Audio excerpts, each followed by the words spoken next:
In the fast-paced world of game development, creativity and business acumen come together in a unique dance. Our guest today shines a light on how a mastermind approach can lead to revolutionary gaming experiences. He emphasizes that achieving mastery in games is crucial for effective research and development. Very often, part of my research when I play is to achieve mastery in a game to find the fun. This approach allows developers to dissect both successful and unsuccessful elements in games, drawing parallels between design and player interaction. Part of the research that you have to do when you're designing a game is to understand how other games are working successfully, or not. The conversation turns to the value of consulting with professional gamers. While their insights can be beneficial, there's a cautionary note. It's kind of like, would you want Michael Jordan designing the next sports game? Absolutely, but it's dangerous. You could fall into a little bit of a trap. You're talking about Michael Jordan in a game. I'm talking about game players, so bringing game players to tell you about a game is a good idea. When it comes to creating a game like Doom Eternal, it all begins with the green light process involving close collaboration. We have a green light process where we put together an overall idea. Marty and myself work very closely. This collaboration is described as commercial art, a blend of business and creativity leading to ideas that resonate with players. It's business and art and creativity coming together. We call it just steering into things. That feels good. Steer into that. In this conversation, the guest reflects on the profound impact id Software has made on the gaming world. With a pioneering approach, they've shaped the first-person shooter genre, creating experiences that resonate far beyond their original intent. To me, id Software is kind of like Disney. They invented a genre, and we are part of the new generation there. We have a legacy to live up to. The guest fondly remembers industry icons like Adrian Carmack, emphasizing the creative synergy that drives their innovative projects. What is he up to now? I don't know. He lives in Ireland, I think. But when I met him, he was a super nice guy. I met Adrian Carmack at a bar in Texas. Discussing the creative vision for Doom, the guest shares the philosophy of creating a game that's groundbreaking yet entertaining, akin to Evil Dead 3 with a Transformers budget. It's Evil Dead 3 with a Transformers budget. Like, who gets to make that? They delve into the unique tone of the game's violence, cartoony yet elaborate, ensuring it avoids being overly realistic. It's cartoonish, you know? Cartoonish violence. It goes so far that you're murdering demons per minute. What you're doing is like super gory and disgusting. You think somehow or another that will make you less sick. Through continuous collaboration and mutual support, the id Software team consistently pushes creative boundaries. The guest underscores the importance of embracing colleagues' ideas to forge monumental achievements. You gotta be willing to support other ideas. Other people's ideas as much as your own. We have an amazing group. The discussion explores the evolution of gaming technology, highlighting perspectives from automotive design to video game development, with a focus on traditional platforms despite the allure of VR. The training in automotive design, it's like making a race car. If VR is something else, that's like an SUV. They emphasize enhancing current platforms, nodding to industry pioneers while refining existing technologies. As augmented and virtual reality become more accessible, I'm just wondering where video games are headed. I think there'll always be a place for the actual video game. My focus is on making what video games are now better. The upcoming release of Doom Eternal exemplifies this dedication, set to captivate gamers across major platforms. Well, you guys did a tremendous job. It looks really cool, and people are gonna get a tremendous amount of entertainment out of it. I hope so. Doom Eternal is coming out March 20th, available on PC, Xbox, everywhere.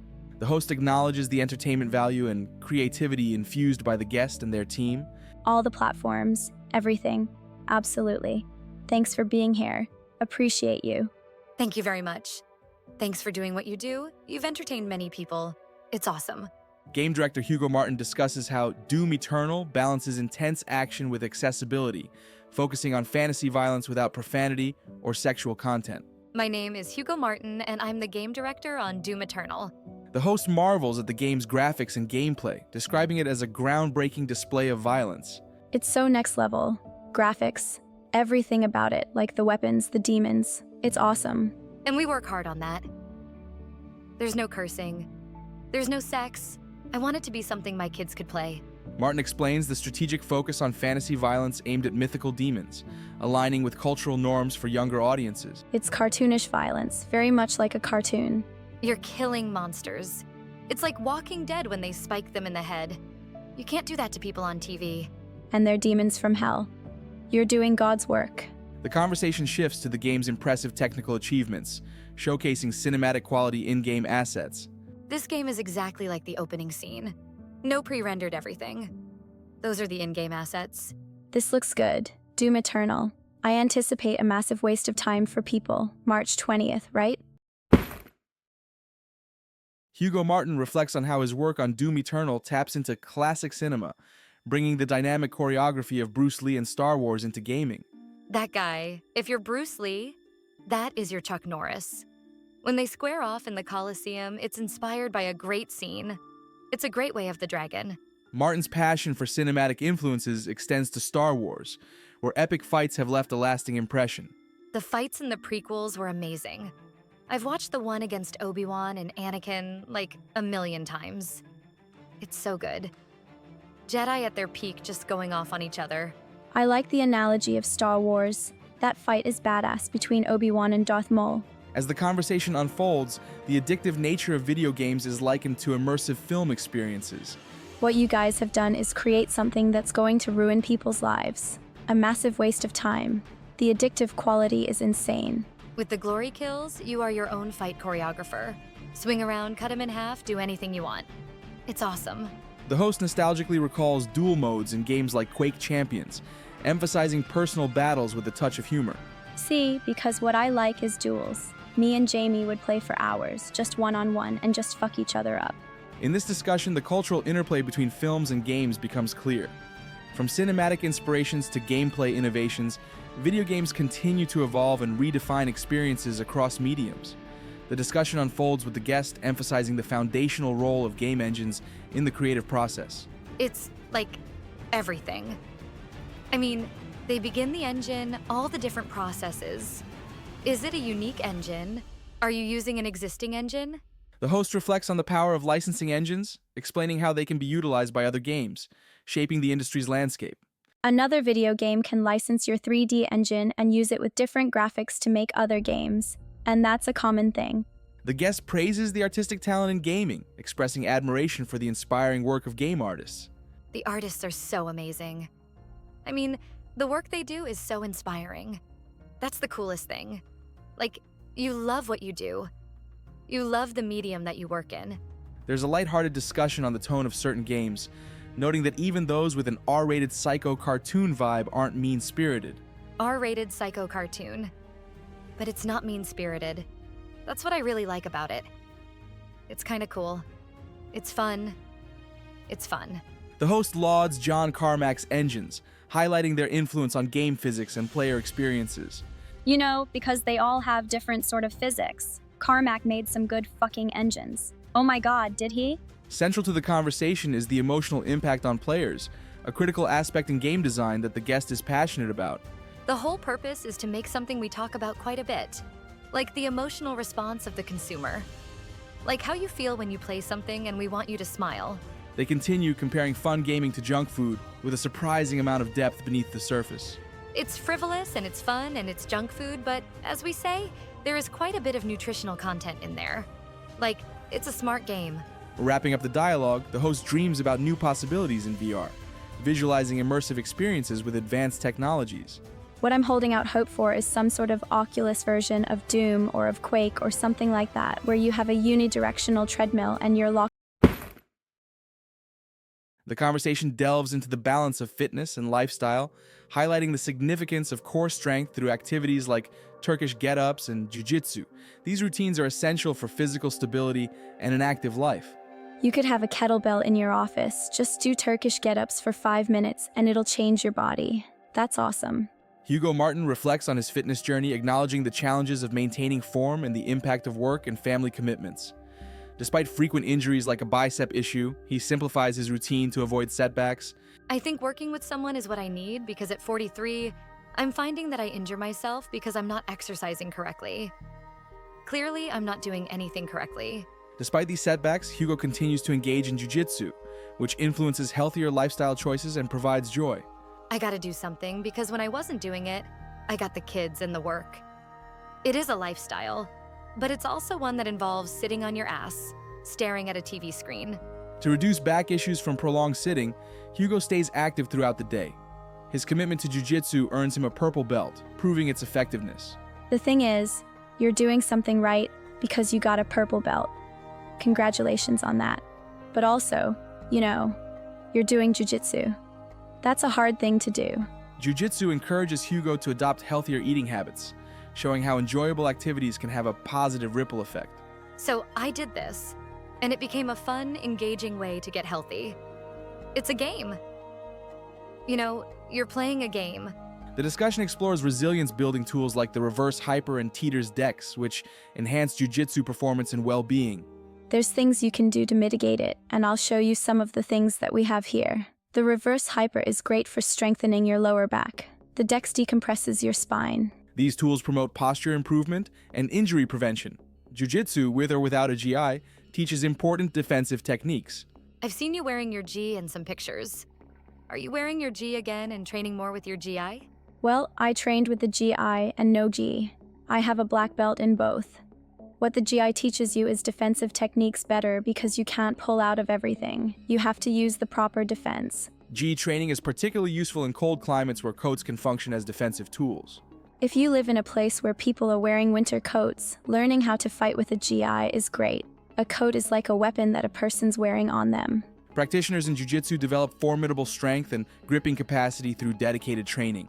There's a wiry, every muscle is taut with those guys, Even if they look skinny. They grab a hold of you, you're like, holy shit, dude. They have crazy core strength too. Those guys have crazy upper body and core strength because they're so used to everything is throwing you in a rush. The episode highlights masters like Megaton Diaz, whose strong hands show the results of intense training. Have you seen Megaton Diaz's hands? Dude, holy shit. You'd have to ask him, but his strength is incredible. Hugo Martin reflects on his early gaming experiences, recalling how rare PCs were during his college days and the awe of first seeing Doom. Literally no one I knew had a PC. One dude in a dorm had a PC and he'd turn on Doom and you're like, holy shit, this is crazy. He discusses his time at ID Software, detailing the organization and management of projects. So it's a different team at ID that made Quake Champions? Yes, it was outsourced, managed by Tim Willits, and then outsourced to, I believe, Saber. Hugo's work-life balance is integral to his creative career, seamlessly connecting personal and professional spheres. It's not really crunch. It's like a lifestyle. I live and breathe this, His unconventional research methods are crucial to his creative process. It sounds ridiculous, but my research is that of a 13-year-old. Video games, comic books, pop culture. It's what we create. Hugo maintains a disciplined morning routine with early workouts that fit into his hectic schedule. I get up really early. I try to do the exercise thing. I couldn't really fit in going to do any kind of training or anything in the afternoons because it was just family and stuff. Adjustments to his fitness regimen address hydration and recovery strategies, improving muscle recovery. Branched-chain amino acids are good before and after training. Hydration. Amidst growing coronavirus concerns, the podcast discusses the atmosphere at PAX East. Initially, attendees were cautious, but soon reverted to high fives and hugs. We tried touching elbows at first, but soon enough it was back to high fives and hugging. The host highlights the virus impact on individuals with underlying health conditions. It's really concerning for those with respiratory issues and the elderly. Even fit individuals, like a skier now on a ventilator, aren't immune. The discussion explores wet markets' role in disease transmission, noting the unsanitary conditions present. Those markets are intense with conditions ripe for viruses to jump species. It's like the perfect environment for a disease to jump species. They then draw parallels with Doom Eternal while addressing food sustainability. SARS came from bats. It's complex with so many needing food. The conversation calls for a societal responsibility to prevent future outbreaks.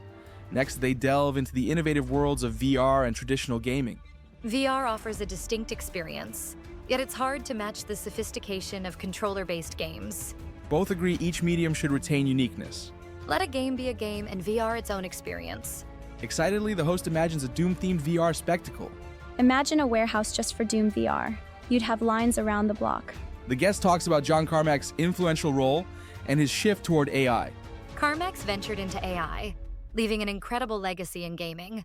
The host praises Carmack's impact, likening game development to keeping a band together. It's a team effort, especially with legends like Carmack and Romero. The discussion returns to COVID-19 as the host reflects on experiences with large gatherings. In Vegas, normalcy seemed at odds with the pandemic's looming threat. Everyone acted like nothing was wrong. They discuss increased risk for vulnerable groups. A friend of mine, whose daughter has cystic fibrosis, had to cancel his tour to stay safe. The guest notes the pandemic's impact on tourism and personal health. Traveling now is eerily empty, but it's been good for my health. I lost 20 pounds and feel the benefits. The conversation emphasizes shared responsibility for health and critiques societal reaction to the. The conversation opens with Hugo Martin reflecting on his struggle with weight gain and poor eating habits during his time in the gaming industry. I gained that weight just from eating like an idiot. I didn't know you weren't supposed to eat a ton of pasta before bed. You didn't know? How old are you? I'm 43. How do you not know that? I make video games. I don't know what's going on. Seeking improvement, Hugo consulted a nutritionist, which led to significant weight loss and a change in his eating habits. I went to a nutritionist and she coached me on basic stuff. It was remarkable how much weight I lost. Hugo now prefers going to bed hungry rather than indulging in late meals, shifting from previous habits influenced by late-night work schedules. You gotta just go to bed hungry. You're way better off than eating a big meal before. But I come home late from the comedy store and I just start eating. The host relates with his own late-night eating tales, underscoring the challenges of balancing work and nutrition. I would crunch on the game, come home late, and end up eating heavy dinners. Despite maintaining fitness, Hugo acknowledges the danger of irregular eating habits. My numbers are all much better now. Eating late was the issue. Discussing his upbringing, Hugo highlights the cultural influences that shaped his eating habits. I kept a food diary and she laughed at it. I ate like I was 13. My dad is Argentinian. Piles of steak. Not supposed to eat that at night. Moving on, the conversation shifts to the role of hydration in fitness. Probably some of what my cravings are for food is that I'm actually thirsty. A big glass of water helps. The host echoes the importance of hydration. I've been drinking a ton of water, like last night, 7 bottles.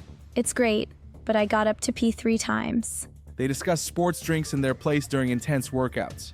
Is that good to drink Gatorade while you're doing exercise? Definitely. It replenishes electrolytes and glucose. Knowing when and why to use it is key. The conversation delves into fitness, with the guests praising the host facility and expressing interest in kettlebells.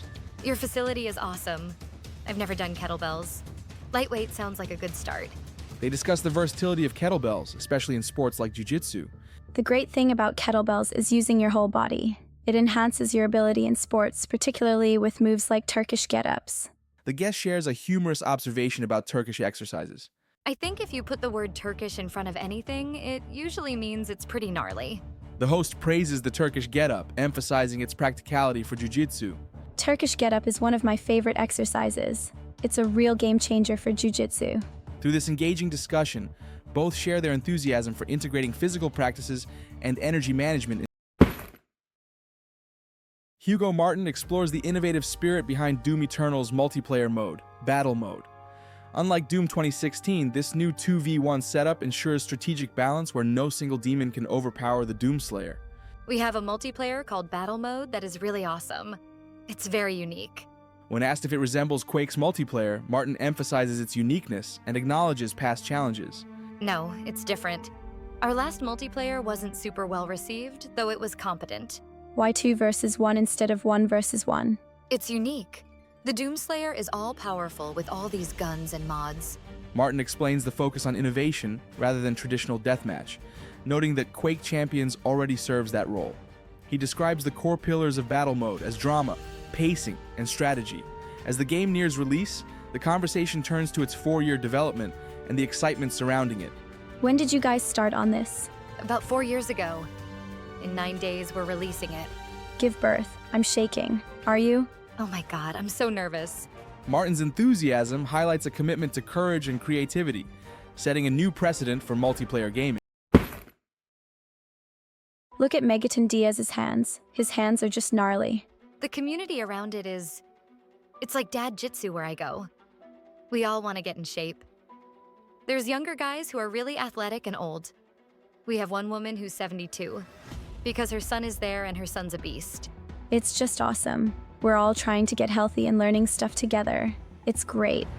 I'm wondering if one day they're going to figure out some sort of a virtual reality program. The host envisions a future where virtual reality could enhance martial arts training, merging technology with tradition. Yeah. I worked, I overlapped with him by like a month, and he said not to put greats in the game because they don't look good. Shifting to gaming, the guest recounts working with iconic figures from ID Software, whose foundational work in games like Doom continues to inspire. I mean, we're standing on the shoulders of geniuses. A lot of what makes Doom Eternal good is what they did.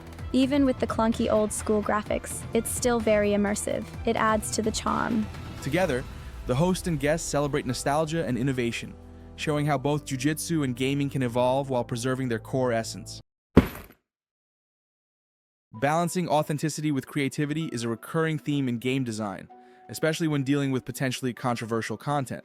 The guest emphasizes a unique animation style that opts for exaggerated cartoonish elements to offset graphic violence, aiming to maintain integrity and authenticity. Think of Saw. It's all about graphic realism, like cutting Achilles' tendons with an X-Acto knife. Now, contrast that with Evil Dead 2, where you lop off a head and gallons of blood gush out comically. It's cartoonish, which is exactly what we aim for. I see your point, but what's with this whole Kako demon thing? Sounds, well, caca. While the host brings humor into the discussion, the conversation also touches on the future of game development. The guest emphasizes the ongoing creativity and dual tracking of projects to stay fresh amid market demands. Every time you pull out an eyeball, you hear a funny, cartoony sound. That's intentional. It's like comparing The Exorcist to Evil Dead 2. Totally different tones. How long can you maintain that style before moving on to something new? It's hard to say. We're always exploring and ready for when a cool new idea comes along. The guest's commitment to creative expression while balancing the demands of the market illustrates the challenges of maintaining integrity over time. It becomes a moral choice rather than a strategic one, as new projects always loom on the horizon.